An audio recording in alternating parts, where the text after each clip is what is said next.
Bismillahirrahmanirrahim. وَلْتَكُنْ مِنْكُمْ أُمَّةٌ يَدْعُونَ إِلَى الْخَيْرِ وَيَأْمُرُونَ بِالْمَعْرُوفِ وَيَنْهَوْنَ عَنِ الْمُنْكَرِ وَأُولَئِكَ هُمُ الْمُفْلِحُونَ. Sampai sekarang ada lagi tuh kalau nggak salah di Instagram, Bawasir Davidson kalau nggak salah, Masya Allah. Di dalamnya semua hujatan Ustadz Sunnah. Digambar orang bewok matanya merah kayak jin. Ya Allah, manfaatnya apa? Kalau kami benar, ya Allah lindungi kami.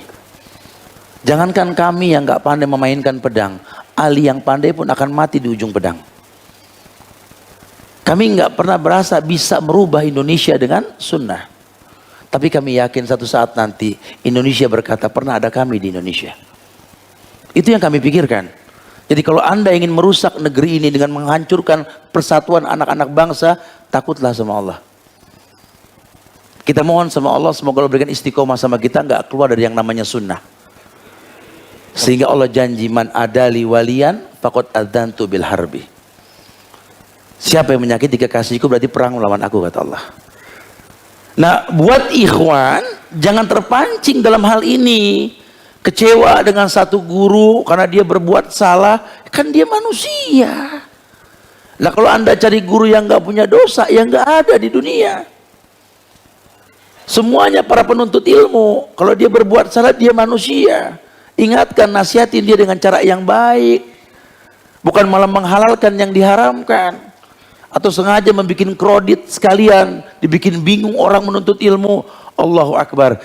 Hidayah tidak mungkin datang dengan kebimbangan. Hidayah tidak mungkin datang dengan kebingungan. Jangan pernah halalkan yang Allah haramkan. Ingat, kebenaran tidak berbilang. Islam, inna dina indallahil Islam. Caranya yang Rasul contohkan. Dan Nabi nggak pernah mengajarkan beragam pemahaman dalam agama. Kecuali Anda bicara organisasi, itu urusan Anda lah. Karena kalau dikatakan Islam itu Nahdlatul Ulama, Muhammadiyah, Persis, itu cuma di Indonesia. Di negara lain nggak berlaku, karena itu organisasi, betul? Sampai kapanpun yang namanya Islam adalah Islam. Anda mau berorganisasi silakan. Silakan. Masya Allah. Itu hak Anda. Tapi tolong. Jangan anggap Islam itu seperti organisasi yang Anda buat. Bukan begitu bahasanya. Takutnya makin terjadi khilaf. Ini sudah dari dulu dibuat negeri ini seperti itu. Gimana caranya ini anak bangsa nggak bersatu cuma gara-gara khilaf yang dibuat. ADART, kelompok, partai, organisasi ini membuat kita berbeda. Padahal buku panduan kita Quran. Dzalikal kitabu la raiba fihi hudan lil muttaqin. Ini Quran tidak ada keraguan di dalamnya. Itu Quran tidak ada keraguan di dalamnya. Hudan lil muttaqin, petunjuk buat orang yang bertakwa. Anda pengen ditunjuki sama Quran, bagusin ibadah. Karena ibadah membuat orang bertakwa. La'allakum tattaqun. Kalau kalian sudah bertakwa, baru Quran bisa menjadi hidayah. Nah sekarang kalau Quran nggak bisa jadi hidayah, penyebabnya jelas. Kenapa? Dia nggak bertakwa, menghujat ahlul ilmi, mencaci maki, memanggil nama guru-guru kita dengan panggilan-panggilan yang mencemooh, membuat anekdot-anekdot gambar. Umur ente berapa emang? Sittin wa sab'in. Ketika engkau wafat dalam keadaan menghina ahlul ilmi, entah di mana bakal mayitmu berada. Bertobatlah, mumpung ada kesempatan.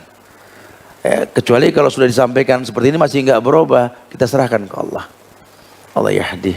Semoga Allah berikan hidayah. Masya Allah. Ya, semua yang nyunah dibilangnya Wahabi. Keras, ekstrim. Oh, Masya Allah. Datang raja dari Saudi, karena Saudi diidentikan sama Wahabi, betul? Raja Wahabi datang. Hati-hati, ekstrim keras dan lain-lain, dijelek-jelekin. Tapi sampai saat ini banyak orang yang daftar pengen datang ke negeri Wahabi, betul? Berani daftar 12 tahun kalau perlu, nggak apa-apa, yang penting datang ke sono. Bahkan mereka yang pada benci sama negara Wahabi nyaman di sana, masya Allah, tentram, nggak ada yang namanya kezoliman di sana, nggak ada. Ini Wahabi yang mana sih yang dimaksud? Yang pasang bom bunuh diri, yang pasang apa, yang menghujat, mencaci maki pemerintah, yang kerjaannya menimbulkan kerusakan. Ntar dulu, kalau dikatakan Wahabi Muhammad bin Abdul Wahab seperti itu, oh salah sekali.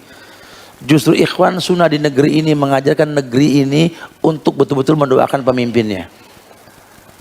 Yang kalian katakan Wahabi, dengarkan, mengharamkan demonstrasi karena mencaci maki pemerintah dari pinggir jalan bukan ajaran Islam. Nabi yang mengatakan syibabul muslim fusuk wa qitalhu kufrun. Kalau seandainya Sunnah dikatakan Wahabi, yang Anda anggap Wahabi, wallahi mengharamkan bom bunuh diri. Kalau Sunnah dikatakan Wahabi, demi Allah yang Anda katakan Wahabi, absus salam bainakum. Bahkan mendidik untuk mendoakan negeri ini, merasa qanaah dengan di mana dia tinggal, menegakkan tauhid. Hati-hati, ini akan tampak, kata Ibnu Qayyim, bahwa kebenaran akan tampak ketika ada permusuhan. Sehingga dengan adanya musuh akan tampak kebenaran orang yang dimusuhi. Masya Allah, kitanya jangan terpukau. Kadang-kadang tingkah laku kita inilah yang membuat orang enggan beragama dengan benar. Makanya tak terasa kita nggak merasa berbuat salah, cuma gara-gara kita banyak orang berbuat salah. Ana sih udah 6 bulan ini ana nggak berdosa, Tat. Masya Allah. Ya alhamdulillah, ana husnuzon sama ente. Kenapa ente nggak berdosa? Ana di rumah aja, Tat, nggak mau keluar-keluar, Tat. Oh, mungkin dia nggak berdosa karena di rumah aja. Cuma ente nggak tahu, sekampung berdosa gara-gara ente. Tiap lewat di rumah, kalau dibilang nggak ada orangnya, malam terang. Dibilang ada orang yang nggak pernah gaul, kan fitnah, jadi gibah, betul? Makanya dikatakan penyebab futur yang lainnya ini dijelaskan di sini kemarin, bahwa enggan hidup berjamaah, lebih suka menyendiri. Orang Islam itu nggak menyendiri, betul, gharib, ghuraba, stranger, betul, tapi bukan mengasingkan diri. Ayo beragama dengan dalil, laki-laki pakai jenggot. Sehingga kalau tahu dalil tentang jenggot, orang tanya, tuh nggak gerah tuh siang-siang? Ya gerah lah, masa enggak? Cuma kan Rasul yang nyuruh, waktu sawarib wafuliha, tipiskan kumis, panjangkan janggut. Anda sih nyontoh Rasul. Nggak apa-apa gerah di dunia ketimbang gerah di akhirat nanti, betul? Ini kerudung panjang demam? Enggak. Emang di Al-Ahzab suruh julurkan jilbab pakai kerudung panjang, sampaikan. Jangan malah ngotot pakai jenggot, ngapa emang? Begitu bahasa. Gulung woy kata. Ngegas, jangan. Ditanya masalah kerudung, kok kerudungnya panjang, mengasih nggak yang biasa aja? Dengar ya, toh malah berantem. Lah mau tinggal ke bait Quran, contohin tuh di Quran tuh,